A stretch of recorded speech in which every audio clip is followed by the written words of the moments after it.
Hi everyone, I'm Olivia Collette, And I'm Randy Masters. and this is Making Nice.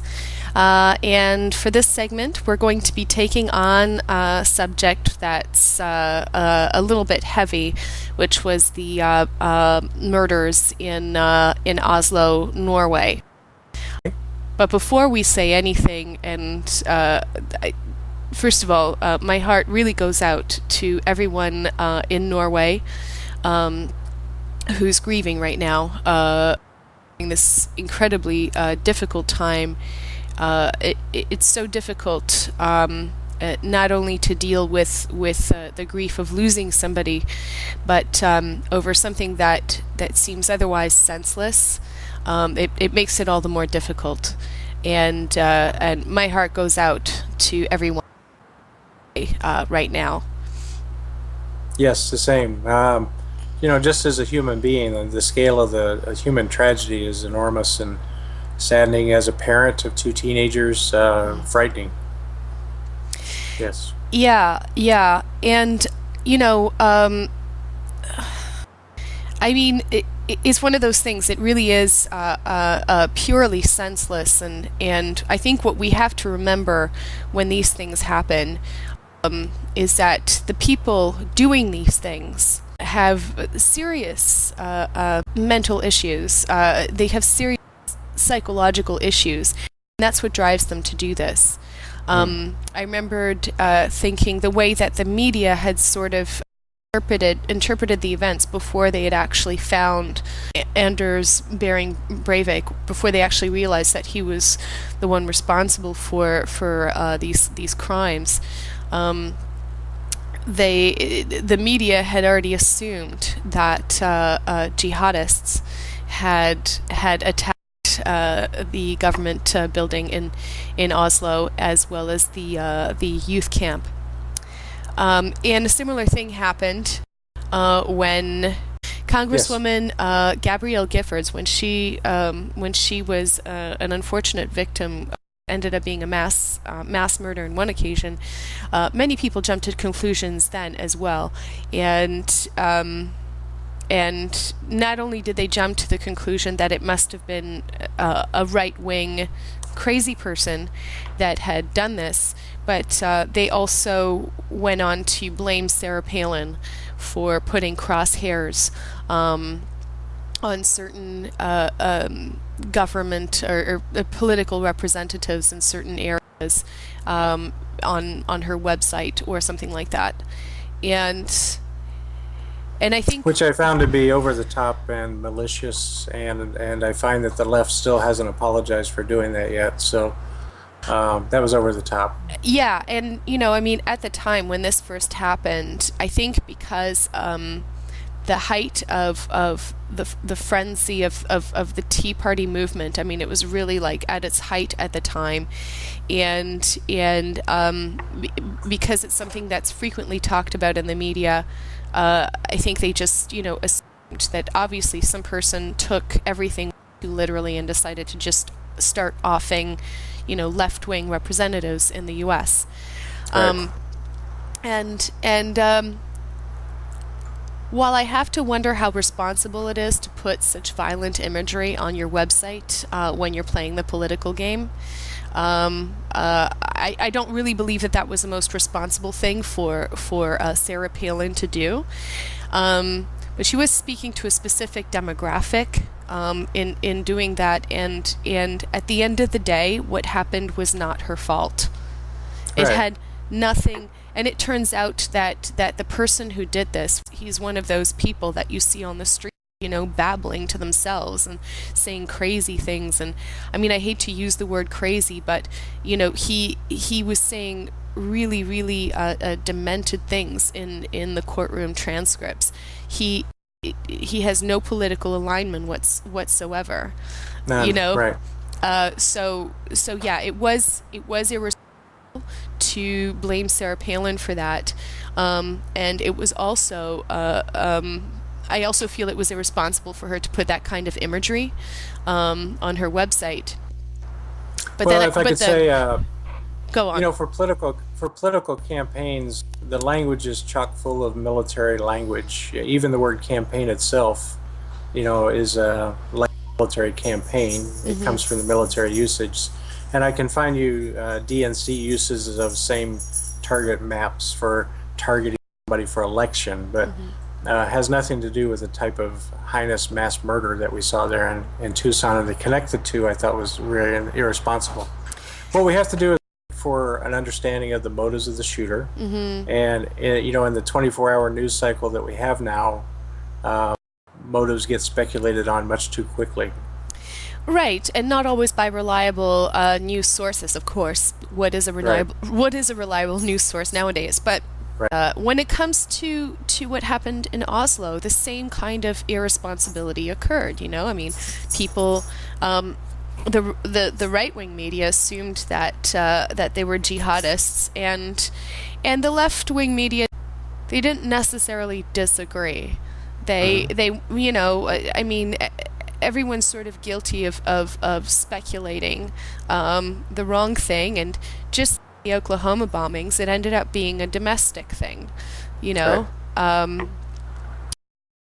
Guess what I mean, there are two things that I'd like to talk with you about, because we spoke about gun control, and that piece is published now, Right. but I remember reading this piece by a blogger that Roger Ebert follows. She goes by the name of Miss Banshee. She's been Yes. very open about the fact that she suffers from bipolar disorder, lives with it, and she said she went on the record on her blog as saying that she shouldn't be allowed to buy a gun, Hmm. and that there should be checks and balances to make sure that certain people who are mentally unstable in any way, there should be some sort of bar, like they are barred from guns galore in Detroit. They cannot buy a gun.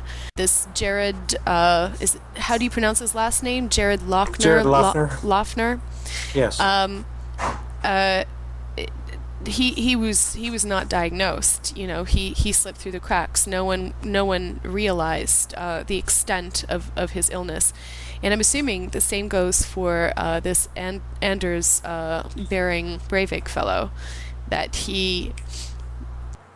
no one really suspected that this is what was going to happen. I mean, and people now are seeing the signs, but I mean, that's because hindsight is 2020. You see somebody ranting on the internet about something. I mean, lots of people rant on the internet. It doesn't mean that they're going to go and blow up a government building and shoot people in a youth camp. It Right. very seldom means that. Well, when we talked about gun control, we talked about reasonable infringements on the pure right of gun ownership. Mm-hmm. And in the United States, it's pretty well recognized that mental incapacity is a reason for not having gun ownership. So Mm-hmm. that Jared Loeffner was able to buy the gun and the 3 clips that he was able to buy is a serious hole in the system, Mm-hmm. and absolutely has to be looked at.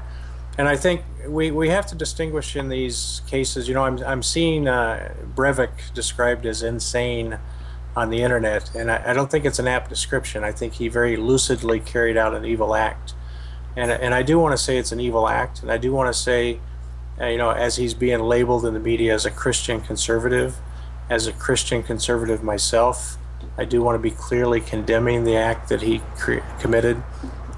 There is no defense for the act that he committed. I think it was a very lucid act of evil, not representative of conservative, not representative of Christianity. So I do want to be clear at the outset that I condemn the act. That I spoke with a psychologist who was telling me that serial killers, for example, all of them do suffer from a type of mental illness. Most often, they suffer from narcissistic personality disorder. Hmm. And narcissistic personality disorder can make a person appear to be quite lucid. Hmm. The part that isn't lucid is the delusional world that they create for themselves, whereby their crime is somehow justifiable. Right. And so what you're saying is absolutely true. There was some lucidity in what he did, simply because the reality that he lives in is not the same reality as everybody else. Right. And what she explained to me as well is that most often what happens with real serial killers, and this was a serial killing, Yeah. uh, um, A mass murder. a mass Sure. murder. What Yes. happens with these people is that the alternate reality that they create for themselves, because they're never burdened with any guilt for what they do. If they go through psychiatric care once they're done, Right. or once they're caught, they if they manage to come to grips with what's happened and what they have done and their responsibility in it, they usually want to commit Mm-hmm. suicide. Mm. And so the description in the media, insane, is unfortunately a general term that has some very loose connections for people taking in this word from the media. Right. It's not untrue what they're saying, but what you're saying is also true, and I think it's really important to talk about the kind of mental illness that causes somebody to do something like that. I'm certainly not Well, an he's expert in it myself, and I'm not trying to speak as an expert. It's just that I've come to know about this particular disorder, and who has it and what it makes them do, and it's it explains why a person can be both insane by our standards, and right. also kind of and also lucid, you Yes. know. I think he's isolated. What was more identifying to me in the descriptions that I've been reading of him is an avid war gamer. Is more important in his motivation than the religious motivation that they're trying to tie on him. I think as we look at these various murders, the two questions that come up is it a crime or is it an act of war or an act of terror? If you look at the Jared Loughner case, it was a crime, no political motive, not an act of war, not an act of revolution. If you look at Major Hassan, who walked in and shot up Fort Hood and killed 13 soldiers, the phrase that he yelled as he began shooting, Akbar, is a phrase indicating jihad. So you have an indication of motive at the outset of the shooting. So when you turn on the TV and you see there was a shooting and the shooter shouted a slogan as he began his shooting, then you can start to piece together some motivation. In this case, in Norway, the motivation I see is, have you watched his video online? I don't know if you've watched his 15-minute video. I haven't, It's a very lucid explanation of revolution, and he's putting together, I would call it an ethno-nationalist. He feels like his culture is being invaded. He feels like the Knights Templar who repelled the, invasions of the 13th century. For example, he references the Battle of Tours in there, which is a famous battle where Richard the Lionhearted turned back an invasion of Europe. So he has a very lucid explanation of revolution to repel invaders to his country. Is that a religious motivation? I don't see a religious motivation there. I see an ethno-national. Kind of surprise to me. I've been reading columns, for example, from Pat Buchanan over the last year, who's been predicting the rise of ethno-nationalist violence in Europe for the last year. And so when I turned on the news and saw this event, it didn't surprise me. There are some conflicts in Europe that are not the same conflicts in the U.S. and Canada. I don't pretend to totally understand them. I know the definitions of right, left, conservative, liberal are different there than they are here. So when I read that he's a right winger and he's a conservative and a Christian, I'm pausing a little bit to see what those definitions. Being a racist is one thing. Killing in the name of ethnicity is And I another. don't think of him as a racist. I think of him as a nationalist. In other words, he thought of himself as striking a blow for Europe, not necessarily for Christendom, not necessarily for Norway, but for Europe is what's throughout his writing. But nationalism, and I've said this before, nationalism requires people to distinguish between us and them, And he clearly did. and that breeds xenophobia.